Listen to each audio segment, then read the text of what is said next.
Good morning, everyone. Once again, here I am, James. I'm here today with my good friend Bob, and we're going to try to help you to understand why it's so important to, at the end of the day, to drain your air tanks. Thank you, James. Like I said, my name is Bob. I'm here with the trash company Goody, and we're going to talk about how important it is, going back to the basics when it refers to the air in your systems year-round. It's most important in the wintertime because how it can affect things, especially on your pre-trip. But we want to go ahead and just kind of re-elaborate on a few things that how imperative it is to understand these systems, stay current with these systems, and maintain them just for the longevity of the vehicle. We're here today, and I want to ask Bob a few questions so we can let everybody know that what it takes to, like I say, to drain these tanks, and not only what it takes to drain the tanks, but how many tanks that you might have on each of these trucks,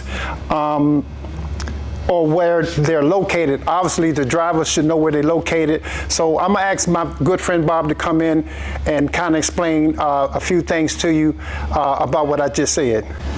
Okay, so talking about the air systems on the trucks, going back to the basics, and we understand when we have these air systems and we start the trucks up, we're gonna start to build air pressure. One of the things is when you start the truck and you start to see air pressure is not building, or you hear hissing, it may be those valves are open. If those valves are open, well, naturally you want to go to those valves and check to make sure they're off. That's something you should do on your pre-trip. On a variety of trucks, and especially a fleet like Good, we have multiple makes and models. We have Peterbilts where sometimes the air tanks can be on the right side or they can be on the left, depending on how the manufacturer constructed that truck at the time.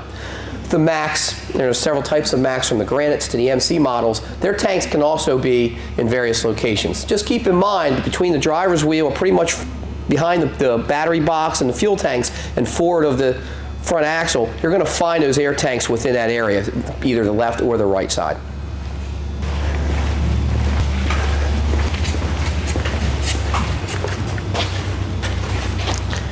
Okay, Bob, what I want to know and what people want to know is, I want you to explain this truck right here and how many tanks that it have on here. What do you have to do to turn the tanks on? Where are they positioned at? Are they at the angle? And what happens if you do not drain the tanks at the end of the day? So help us out with that. All right, James. So on this truck here, we have two tanks located under the battery box. There's a third tank just under the frame rail on the left side. And that'll be that long tank just on the opposite end of that drive shaft. Now there is a petcock valve sticking out on the forward end of that.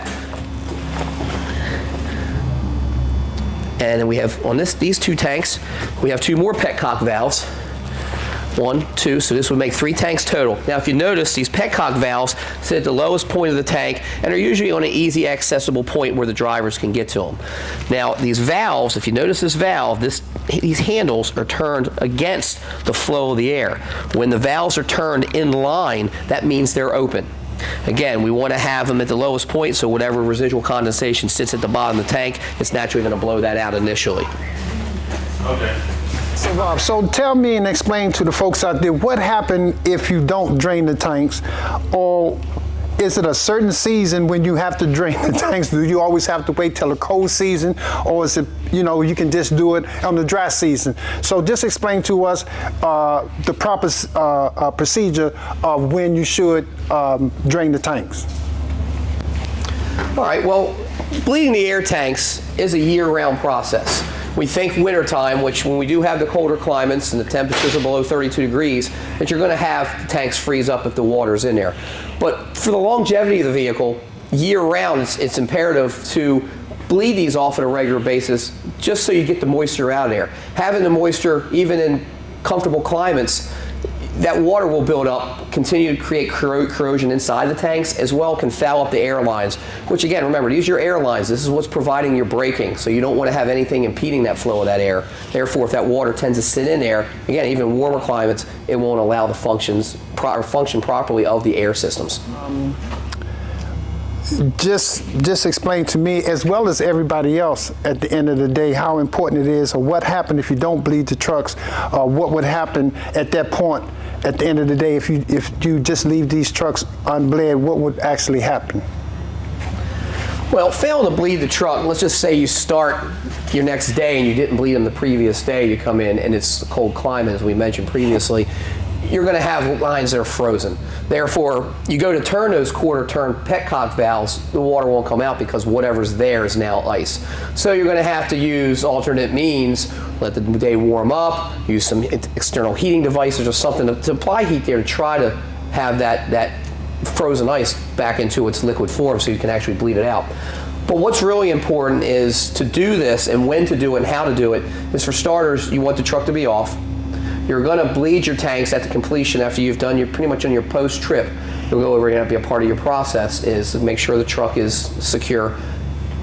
Turn the petcock valves, the air will hiss out and it will just bleed out. Initially you will have some moisture come out of there. You may have, if you're doing it on a regular, you just have just some light mist spray show out just for a brief moment. But if you haven't bled them for some time, you're going to probably have a good bit of water in there, and that's what you're trying to avoid by doing this on a regular basis. Once you bleed it out, at the end of the day, you can leave it, just leave it open, as most drivers do, and then it becomes a part of their pre-trip, their next work day, to come in and actually turn the valves off first before getting in the truck and starting that. Keep in mind, if you start the truck first and you haven't shut these quarter-turn valves off, once the truck starts building air, as it's going to continue to fight to do, it's going to be blowing the air back out those petcock valves because it's not going to be able to have a closed container to store that air in. So it's just important to remember to do that at the beginning of your shift to close them, and of course at the end of your shift to open them. So something to keep in mind as the question may come up. Okay, well, throughout the winter months, you're driving, you've bled your tanks, you're doing your functions, your regular duty day, and as you're out and about, you may have a foul line or may have something that may fail. Keep in mind, with air brakes and the way they function, once the air is depleted, the brakes are automatically applied. You will get the warning levels once your air pressure, usually about 120 psi, will drop down below 60. You'll start getting that low warning air alarm coming off, which is telling you, get your truck somewhere, especially out of the lanes of travel, get it somewhere to where you can pull over, safe for you and your crew, safe from traffic hazards, and be able to evaluate what's going on while you're losing air.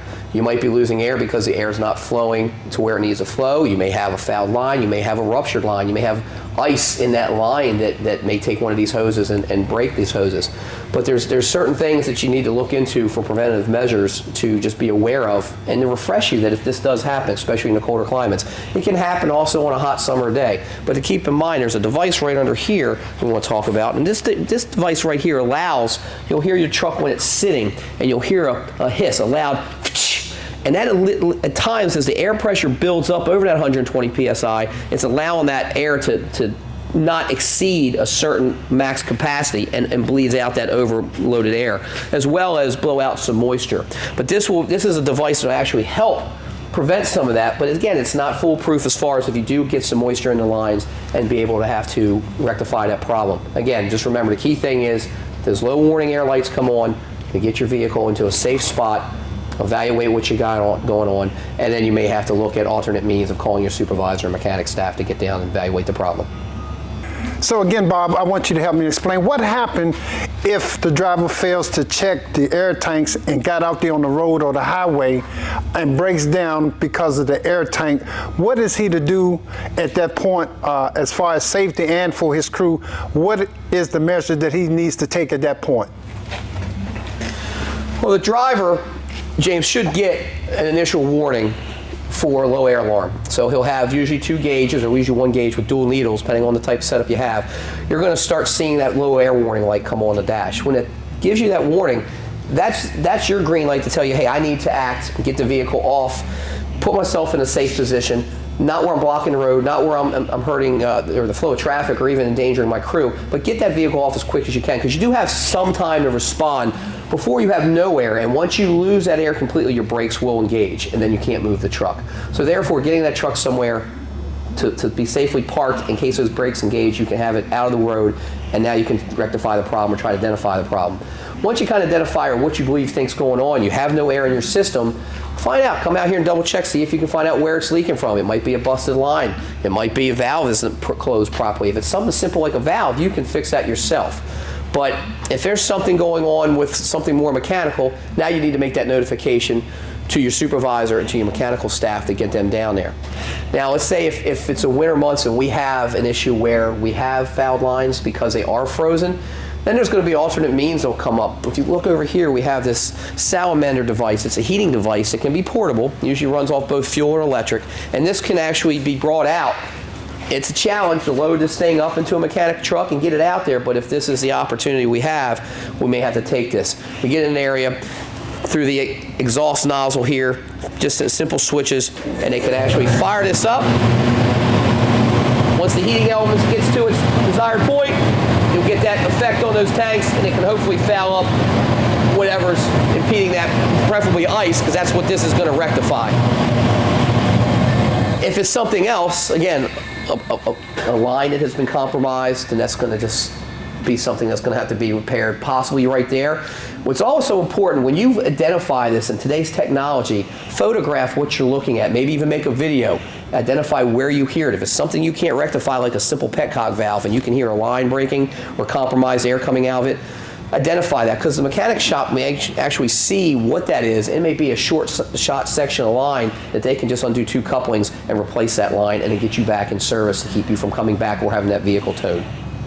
I want to thank y'all again for coming with us today, sharing with my good friend Bob and explaining how simple it is to make sure that your valves are working properly. And we appreciate you again. I appreciate you. And I'm going to let Bob say a few words. And I thank you, Bob, for helping me out today in this video. And I'll see y'all next time when we do our next video. Thanks, James. It's my pleasure. I'm glad I got to be asked to help out with this. Just to reiterate a few things, the importance as a driver.